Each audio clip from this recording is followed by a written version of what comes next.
Welcome to Colonie TV, the governmental educational channel for the town of Colonie.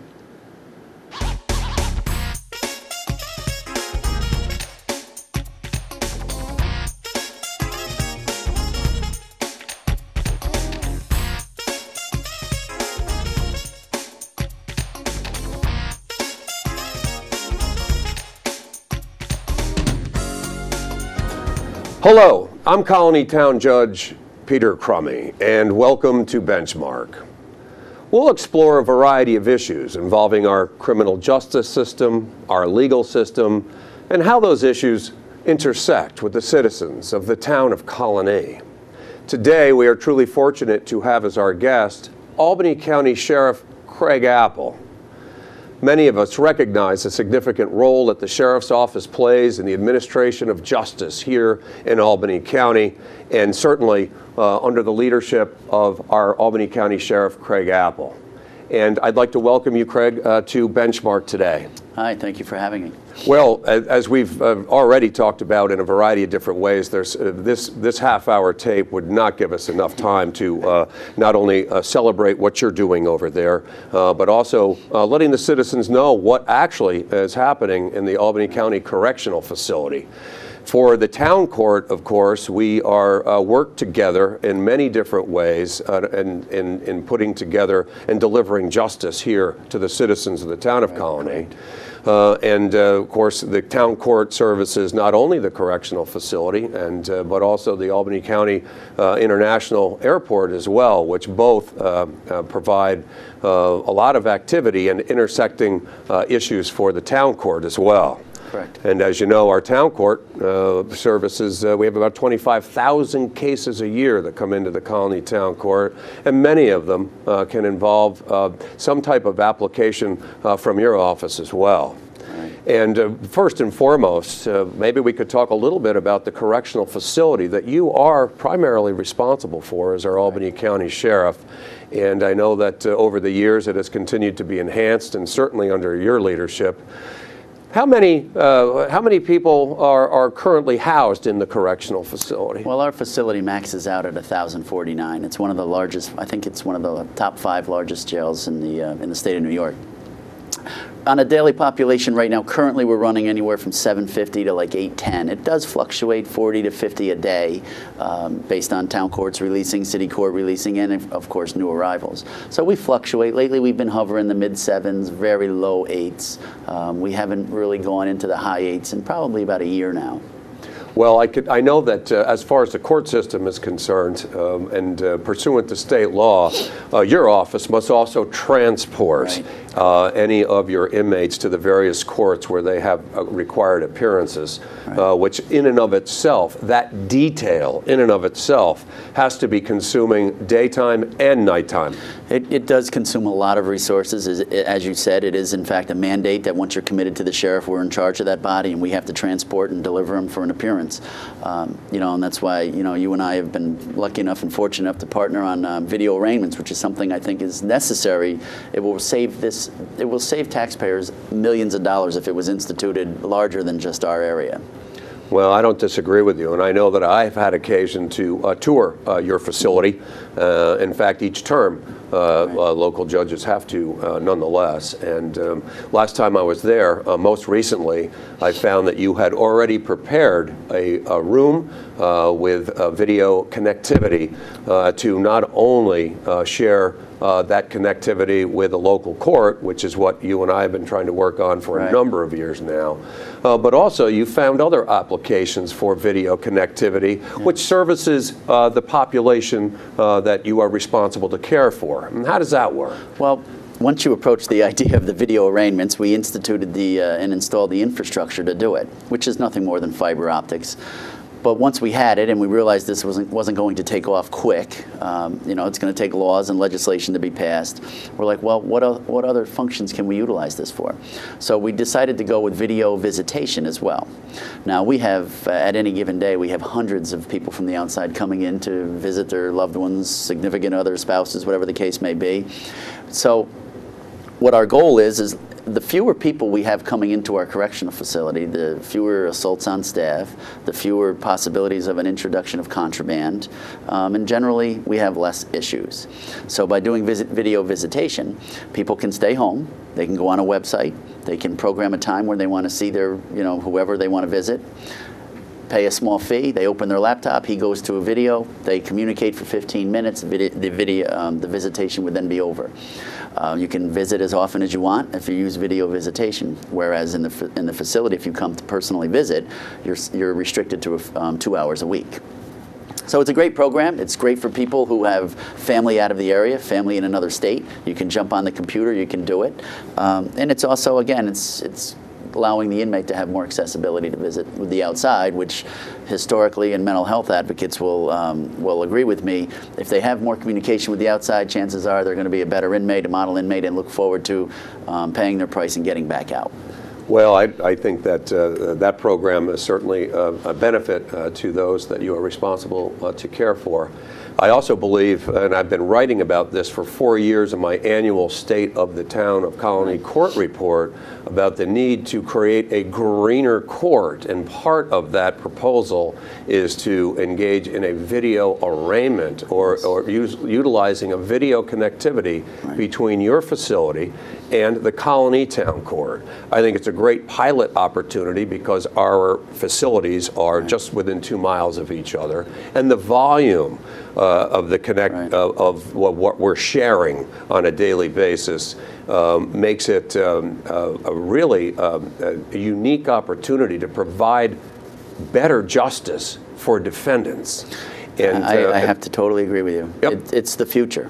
Some may disagree. It's the future. It's coming. I hope it comes while you're still a judge, because this was your vision, and I think it's a great vision, and it's going to, again, save a lot of resources. It'll keep cops on the street instead of transporting back and forth and watching in jail cells.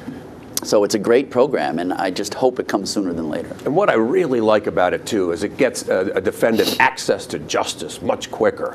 Because if they're arrested at 3 in the morning and they're brought over to your facility in a holding pattern, they can see me at 9 a.m. in the morning on video to have the opportunity to have bail set right then and there to access freedom, rather than you having to actually get them in a vehicle, and you know how labor intensive that is, to take them out, get them in a vehicle, and drive them and any other defendants around the countryside in order to present to a court. That might take all afternoon.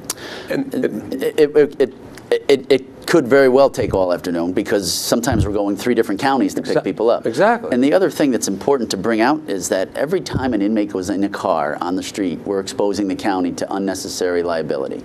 God forbid somebody slides off the road, strikes that van, or whatever, the van rolls over. If you've got 1 or 10, sometimes tonight we're bringing 20 over to your facility. Yes, you are. So, God forbid something happens. They're exposing the county to a lot of unnecessary liability when they could be sitting in the jail, going on a video screen, arraign, bail, release. Many of these cases this evening, and there's over 20 inmates coming over to the Colonie Court tonight, on a calendar that already has over 200 files pending this evening. Many of the cases involve preliminary hearings, which a defendant is entitled to. However, in my experience, of the 400 that we do on an annual basis here in the town of Colonie, 99% of those are waived in exchange for a bail being set by the court. So actually then, not cutting out 400 transports alone, and the gas, and the labor, and the exposure, and the public safety issues, in order to grant the bail that the defendant seeks, it seems to me to be counterproductive to advancing justice by not providing for this opportunity. Well, it would be my hope. I know that some of the senators, local senators, have looked at it and agree with it. I've had communication with it. It would be my hope that one of our local legislators would kind of see the forest through the trees, pick this up and run with it, because I think this is a great initiative, and I think it should be expanded. I deal with sheriffs that jails are overcrowded and they've got guys running inmates all over the state. This would save thousands and thousands of dollars for every county out there. So I'd love to see it. I'd love to do it as a pilot. We're ready to go. We are. We've got the room. We've got the infrastructure. We've got the cameras in place. We have a public defender assigned to the jail. We could start this afternoon. Exactly. All we need is a little legislation to push it along. So Yep. I would hope that somebody wants to see this. Technology is the wave of the future to fight crime. We're instituting new technology with the area PDs every day. And now you're looking at crime. You're using data-driven analytics to enforce crime and to deploy resources. And it's the same thing inside the jail. We need to think outside that jail, not outside the box, but outside that jail, right, and bring everybody into the jail to get it done quicker and more efficient. And I think that's what the public expects, and I think that's what the public deserves. Well, and I don't disagree with you, and I think that our next step will be taking our proposal to a state administrative judge to to see whether I could get his imprimatur on a pilot program.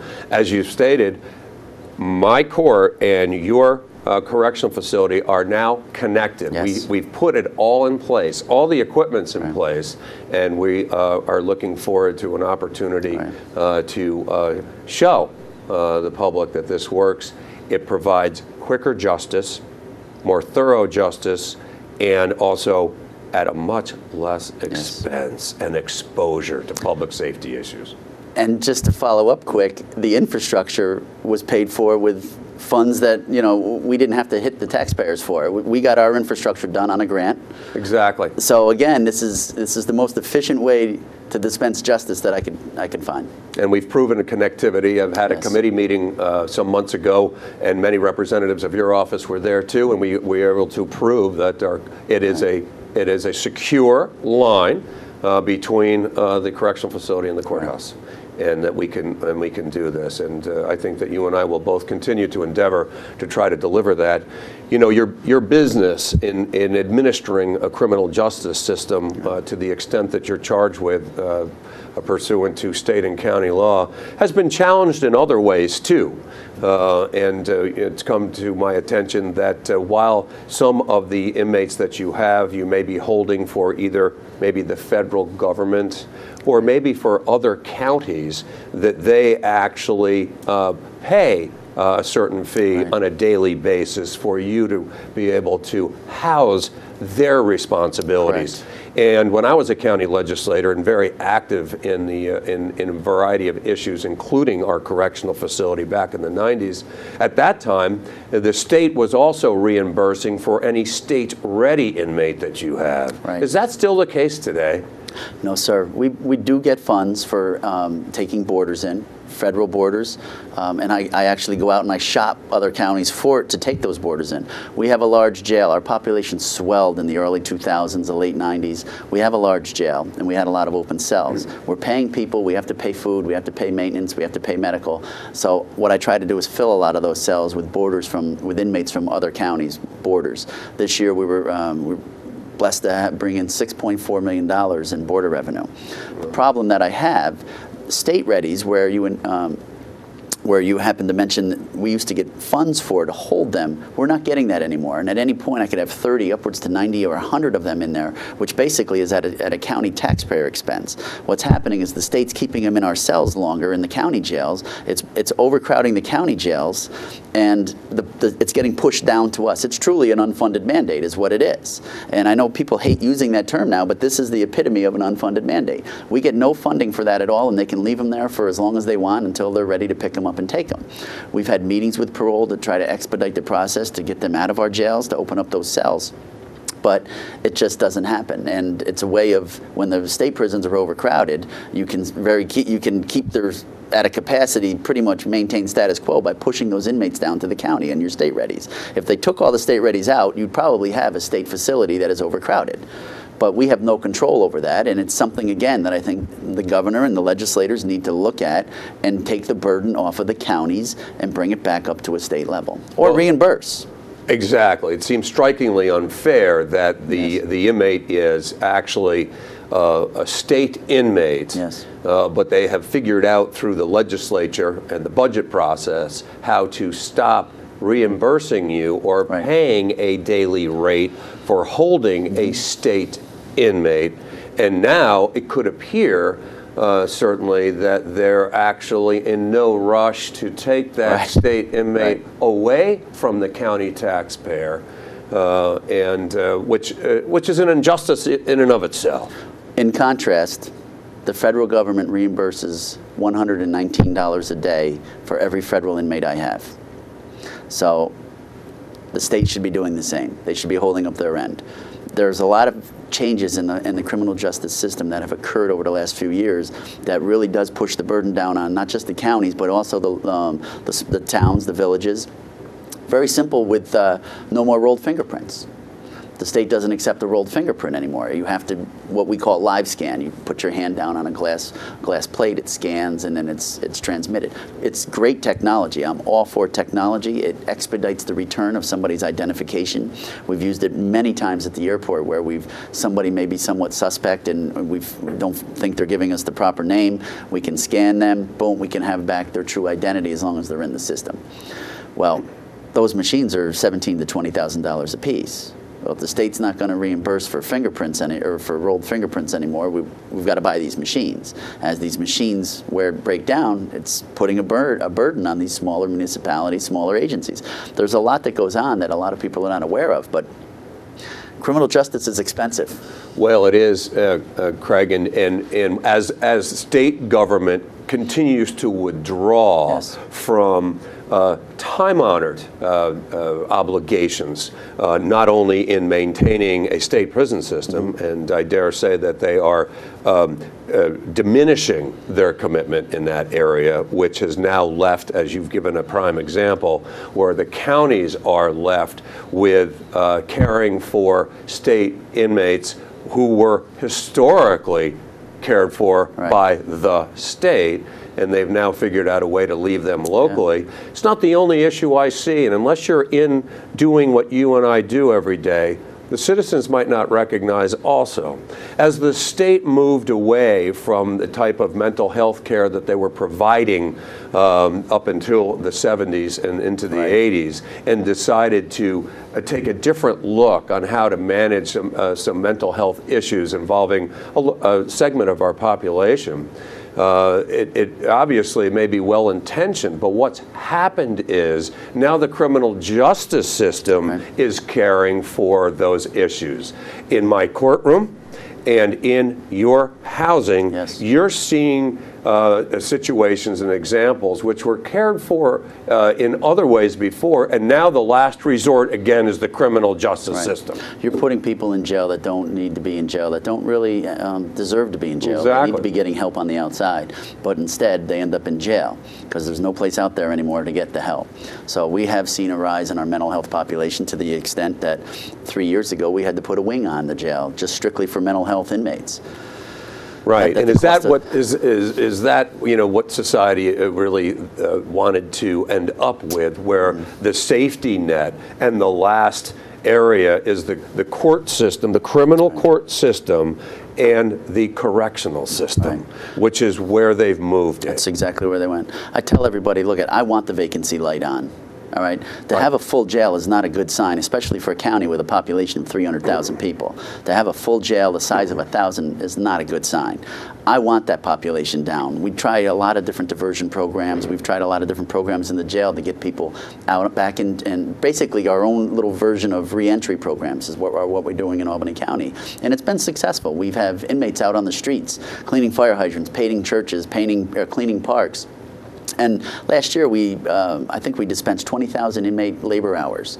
But the other positive to that is that I've had a number of inmates get hired by some of these nonprofits as handymen or helpers, whatever the case may be. So they're at least feeling that they can be productive citizens. We've got a lot of different programs going on in there that I think are successful, and I think over the course of the time we'll have the proper data to show everybody, look, this is what we did, and it's working. Well, it's not the only thing that's working over there. Under your leadership, certainly you've introduced a variety of other programs too to expose your population and those you care for. And when I was over there on a tour within the last few months, I was introduced to a program that you've brought into the facility, which allows inmates the opportunity to train animals and train dogs specifically, and gives them something that they can manage on their own and find success in, and then also the animals benefit as well. Yeah. Tell us about that program. It's a great program. It's a great program. Last year happened to be, looking through the Times Union, and I happened to notice an article about the Capital Region being one of the largest areas where animal euthanization is higher than most areas. Like, wow, that's interesting. So we spoke with Brad Shear from the Mohawk Hudson Humane Society, and he said, listen, what can we do jointly? He has inmates that go down there and help clean up. It saves expenses for the Mohawk Hudson Humane Society, and it also, again, gets the inmates out and they're, lets them think that they're people, and hopefully they don't offend. Recidivism goes down and everybody wins. So we started thinking, what if they trained some of these dogs? Just the basics: sit, come, be friendly, don't take your arm off. Maybe that adoption rate would go up. So we call it STAR, Steps to Adoption Readiness. We bring dogs into the facility. They're in a cell with an inmate.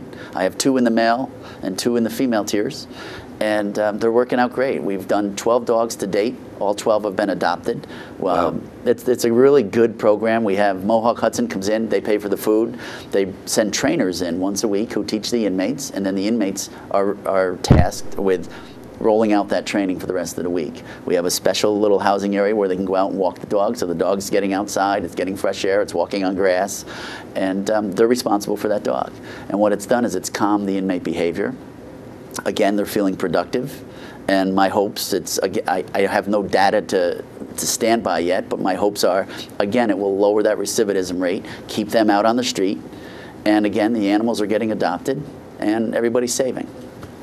So it's a great program. It's a beautiful program, and it's great to see the animals getting adopted. Most of them are adopted before they leave the jail. Well, Craig, you're not only implementing new programs over at the correctional facility, but also as the county sheriff, you find yourself, obviously, your jurisdiction is county-wide, and you also have been working to enhance the ability of all police agencies to be able to communicate as one. And I believe that you were successful in obtaining a federal grant to enhance the communication between all departments, and especially here, integrating with the town of Colonie. Tell me about that program. This is a great program.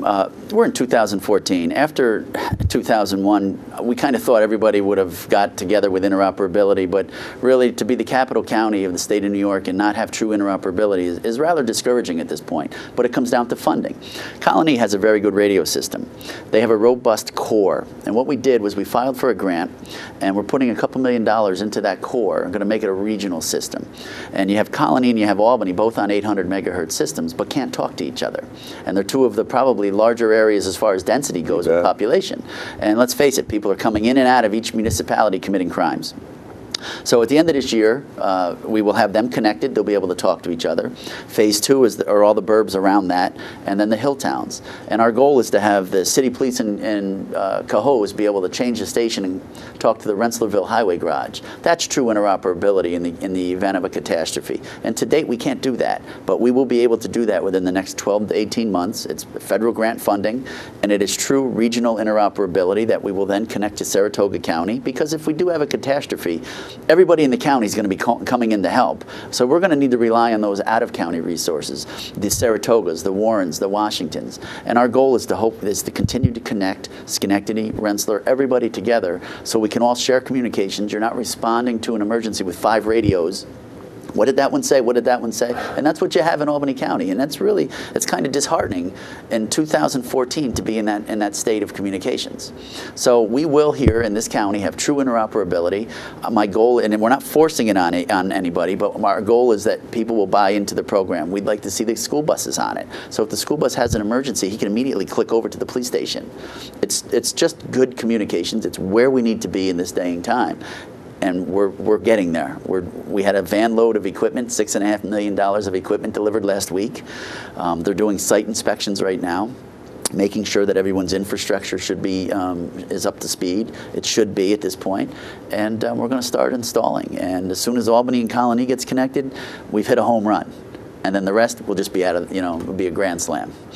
Well, that connectivity, again, through radio, and we've talked about through video, is a very promising efforts to enhance the quality of life for all of the residents. And to make it so that you can deliver your services as efficiently and as judicially as you can. There's a lot out there in this county. You cover your obligation is to cover a wide variety, and while the town of Colonie and the city of Albany certainly provide a lot of activity in and around what you're doing every day, you're still responsible for all the hill towns as well. Right. And there's great distances up there. A lot of people, I always tell everybody, look at Albany County on a map, find Voorsville. That's the center. That's the nucleus of the county. And that's where our communication center is located. Albany County is a big county. People will come through and they think it's just, kind of ends at the Guilderland line. Or like, folks, go up over that mountain. You've got a long way to go. Exactly. So, it's a big county, but it's a beautiful county. And I think there's a lot of great things to come in this county. Well, Craig, you've served the Sheriff's Department for 27 years now. 27 years. And we're first elected our Albany County Sheriff, starting to serve in January 2012. Correct. And you've certainly been proactive in not only maintaining and enhancing opportunities at the correctional facility and looking at ways to make it more cost efficient, and at the same time delivering new services for those that you're charged with caring for. And then developing ways that other municipalities can communicate effectively in the event of a disaster, which is, it's not just merely about law enforcement. The sheriff also was watching over disaster preparedness in the county as well. Yeah, preparedness is one of, I think about it every day. I truly am hitting a commander up on a preparedness issue every single day. In this cold weather that we're getting hit with right now, I've got people following up on our persons in need registry. And we're trying to push that with the media to get it out there, to let people know that check on your neighbor, what to do, what not to do. A lot of people out there are afraid to ask for help. And we want to make sure that they're taken care of and they have the resources necessary to survive this frigid weather. We have deputies that'll go out and check on houses. You get a lot of people in the hill towns that don't have a close neighbor. And you may have an elderly person out there. Their heat will stop and they'll start using their stove. Well, we all know nothing good is going to come from that. You may get heat temporarily for a while, but something bad is going to come from that using your stove. So there's a lot of different things. Preparedness is huge. A lot of lessons were learned as a result of 9/11. A lot of lessons were learned as a result of Hurricane Sandy and Irene. There were a lot of issues that came to light that, we need to do this better. So we have a lot of staff dedicated to constantly coming up with new initiatives and new technology to better deploy our resources, to better deploy the county's or the town's resources in accordance with them. The county executive declares the state of emergency, but the sheriff has responsibility. We can declare state of emergencies for public safety. And we communicate with our town chief here, Steve Heider. I communicate with him routinely, and he does a great job. And Colonie has a great department. And a lot of our smaller suburbs have great police departments. And there's no reason for us to get in there and to patrol that, but we try to augment whatever other services that we can, whether it be through our Stop DWI program, our Persons in Need Registry, our Emergency Management Unit, our 911, things of that nature. And then, of course, our law enforcement division goes out and protects our hill towns, our rural areas. So there are a lot of responsibilities, and I consider myself the cheerleader for the sheriff's office. It's my job to go out and make sure that our 300,000 residents know what we're doing and why we're doing it. Well, certainly the citizens of the town of Colonie are happy that you've joined us today to give us just a little insight into the broad jurisdiction of the Albany County Sheriff and the work that's being performed on the street and in the correctional facility as well. And there's so many issues that we'll have to come back at another day to talk about other issues involving the clientele that you and I see. and the addictions which Right. generate so much of the criminal activity that I see in my court. And likewise, the criminal justice system is now once again the place where the addiction is being discovered, and the cross systems. We're seeing all of that between you and I, and whether a correctional facility should ultimately be the place for mental health treatment and addiction treatment. Well, the society has to answer those questions, but you and I are seeing it on a day-to-day basis, and we're certainly fortunate that you're part of the program and the vision for the future. And Craig Apple, thank you very much for joining us today. Thank you for having me. I appreciate it. I'm Colonie Town Judge Peter Crummey, and thank you for joining me on Benchmark.